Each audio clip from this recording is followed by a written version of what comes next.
Saudações, amigos da Rádio Guaíba e meu amigo Jurandir Soares. Após sair vitorioso da recente corrida eleitoral à presidência da Rússia, no último dia 18 de março, obtendo o resultado recorde de 70% dos votos, mais de 50% de toda a população votante, e deixando muitos observadores do Ocidente surpresos, neste dia 7 de maio de 2018, às 12 horas de Moscou, meio-dia, tomou posse do cargo de presidente da Federação Russa, pela quarta vez, Vladimir Vladimirovich Putin. Na cerimônia oficial de inauguração do seu quarto mandato, o presidente fez mais uma vez o juramento de fidelidade à Constituição e aos interesses do povo russo, em cumprimento das tradições e leis russas estabelecidas. Desta vez, a cerimônia foi realizada nos grandes e suntuosos salões de Alexandrovsky, Georgievsky e Andreevsky, do grande palácio do Kremlin de Moscou, aos quais compareceram em número recorde cerca de 3.000 convidados especiais que lá aguardavam a chegada do presidente. Pela primeira vez, os telespectadores que assistiram à cerimônia ao vivo, por TV e internet, tiveram a oportunidade de ver o presidente inicialmente saindo de dentro do seu gabinete pessoal de trabalho, caminhando pelos corredores internos do prédio da presidência. Em seguida, utilizando-se da limusine presidencial, de fabricação nacional do modelo exclusivo Aurus, na qual foram percorridas algumas centenas de metros numa corrida ao longo das praças e igrejas do complexo do Kremlin, em direção ao grande palácio onde tradicionalmente são realizadas as cerimônias oficiais de alto nível. Exatamente aos 2 minutos para o meio-dia, o presidente entrou no palácio recebendo o cumprimento do comandante do Kremlin e, em seguida, subindo a pé as escadarias de parada ao som dos sinos da torre do relógio e da orquestra da guarda presidencial. Precederam a entrada do presidente nos salões do palácio as marchas dos grupamentos de condução da bandeira da Rússia, do estandarte do presidente e do livro da Constituição e do emblema do presidente da Federação Russa. Após a recepção calorosa dos convidados, Putin subiu à tribuna e, diante dos mesmos e de representantes do poder russo, prestou o juramento. Em seguida, o presidente fez um discurso onde definiu prioridades e ressaltou as metas e planos para os próximos 6 anos do seu mandato, dando ênfase às intenções de promover grande salto nos programas de criação e desenvolvimento de novas tecnologias e na melhoria do nível de vida do povo russo. Logo após, já na qualidade de presidente em exercício do seu quarto mandato, participou da cerimônia de aniversário da Guarda Presidencial, onde fez um novo discurso e no qual parabenizou o seu contingente. Por fim, Putin teve um encontro com o Papa russo Cirilo, no qual recebeu, em discurso feito por este último, o seu apoio e as boas-vindas como chefe da nação por mais 6 anos. Ao contrário da visão ocidental, construída pela grande mídia sobre a Rússia, sobre sua evolução e sobre suas conquistas nos últimos 18 anos, a vitória de Putin para os russos não foi nenhuma surpresa, e sim um final lógico, natural e previsível.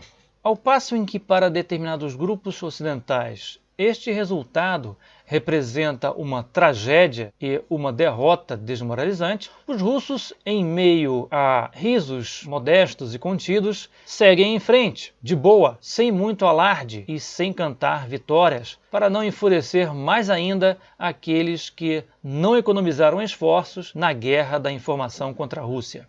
Agora, quando não há mais nada a fazer para os frentistas da guerra da informação contra a Rússia no Ocidente, ao invés de assumirem as suas próprias culpas e o papel real a que se comprometem com palavras bonitas em seus projetos de marketing, através da sua grande máquina de fazer notícias, preferem procurar os motivos do fenômeno Rússia, onde não existem.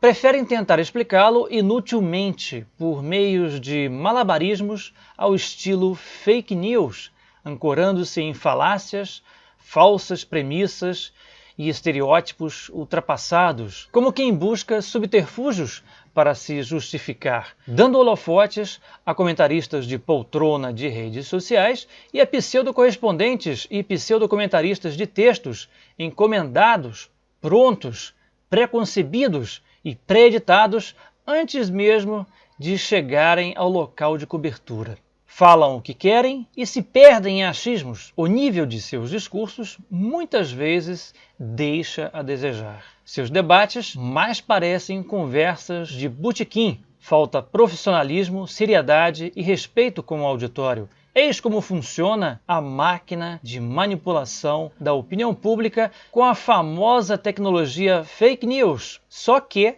ao que parece, tal tática já não funciona assim tão bem como era de se esperar, a exemplo dos resultados das eleições na Rússia. A Rússia de Putin, nos dias de hoje, é um dos poucos países livres e independentes, soberanos e fortes, isenta da condição de vassalo e completamente segura de si em seus ideais e suas aspirações, assim como em suas políticas, desde a sua integração plena no contexto internacional, onde isto é possível, até a sua defesa estratégica de contenção dos potenciais agressores. As políticas ocidentais de contenção da Rússia, disfarçadas com pretextos fabricados e aplicadas nos mais diversos setores de atuação e de influência da Rússia no contexto internacional, principalmente naqueles em que a Rússia vinha obtendo mais desenvoltura e sucesso nas esferas da economia, geopolítica, esportes e outros, bem como as políticas de imposição de sanções contra a Rússia, surtiram exatamente o efeito contrário ao que delas se esperava por quem iniciou tal processo. Estes próprios se encarregaram de implodir, com suas ações contra a Rússia, toda uma estrutura de leis e acordos internacionais, assim como as declarações dos direitos humanos e do direito internacional, infringindo eles mesmos a todo o tempo essas regras e regulamentos que eles próprios criaram e assinaram. Putin alertou várias vezes quanto à falta de perspectivas nestas ações. Ninguém do Ocidente quis dar ouvidos. A inesperada ascensão da Rússia nestes últimos 18 anos deve-se justamente às políticas e às formas de atuação empregadas por Putin, desde que subiu ao poder pela primeira vez, respeitando sempre as regras criadas pelo próprio Ocidente. O povo russo vê, entende e compartilha das ações de Putin e sente os resultados. Tanto é que as campanhas eleitorais de Putin mais se parecem com grandes encontros e festas de comemoração dos resultados por ele obtidos do que um comício político qualquer de propaganda eleitoral. Ele não precisa fazer propaganda política, pois o que interessa ao povo russo são os resultados reais, concretos, os fatos, por fim, a qualidade de vida dos seus nacionais na prática, sem dar atenção ao fake news constante do Ocidente demonizando a Rússia e o Putin. Tal tática empregada pelo Ocidente, como vemos, é um fracasso total. Apesar de tudo isso, a insistência continua cegamente. Muitos factoides, tabus e estereótipos falsos sobre a Rússia continuam a ser propagados e difundidos por setores da grande mídia ocidental, incluindo representantes da mídia brasileira comprometidos com esses setores. Por exemplo, muitas vezes a liberdade de expressão e de opinião é confundida por essas mídias, intencionalmente ou não, com a liberdade de baderna, desordem e quebra-quebra, tática já conhecida, usada juntamente com o fake news na guerra híbrida da informação.